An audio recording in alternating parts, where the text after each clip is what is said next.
rapaces, moi ben. Sentádevos e abrid os vosos libros na páxina 55, o plano quinquenal de produción da pataca da Limia. Adiante. Hola.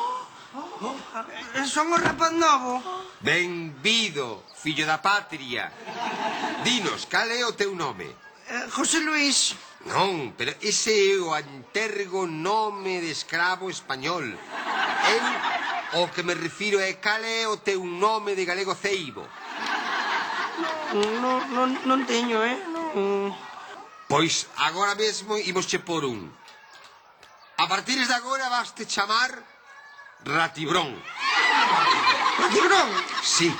Veña, compañeiro alumno Ratibrón, senta aí, entre o compañeiro alumno Ferretimón e a compañeira alumna Calfensa. Hola, que tal? Hola, compañero Ratibrón. Compañeira alumna Calfensa, faga o favor de ler a lección en alto para que todos os compañeiros alumnos poidan escoitala. Grazas ao plan quinquenal de produción da pataca da Limia, o pobo galego... Vouche contar un secreto que non o sabe nadie. Mira, é unha buxaina, é a Robena no cortillo dos porcos. Ixe é unha patata. Pois eu teño unha PSP. Unha que? Unha PSP, unha para xogar os videoxogos de... Madre leva, os videoteos. Silencio! Que estades a falar aí? Señora profesora, estamos falando das excelencias do plan quinquenal da produción das patacas da Limia, compañeira maestra. Ah, moi ben. Pois daquela non teredes ningún problema en respostarme por canto se vai multiplicar a produción da pataca galega a pouco que se poñan en funcionamento as novas granxas colectivas de reeducación para funcionarios burgueses. A ver, dimo ti, compañeiro alumno Ratibrón. Veña, Ratibrón, que non temos todo o día. 500.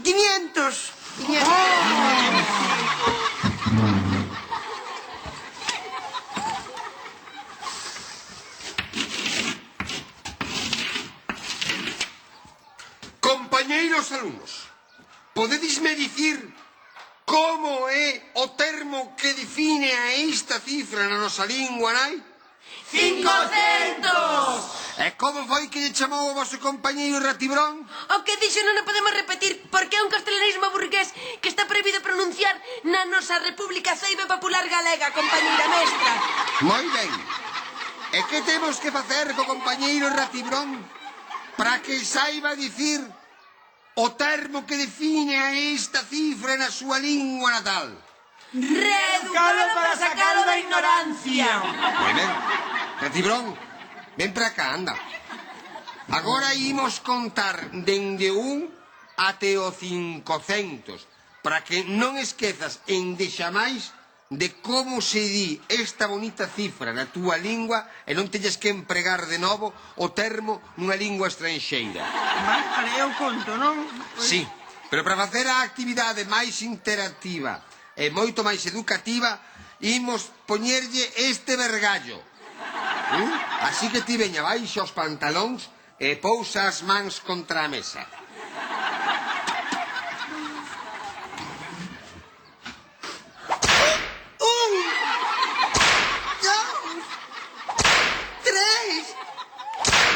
4. E así foi como ese rapaz recibiu un castigo injusto por non saber que 500, mírate, 500 era un castelanismo.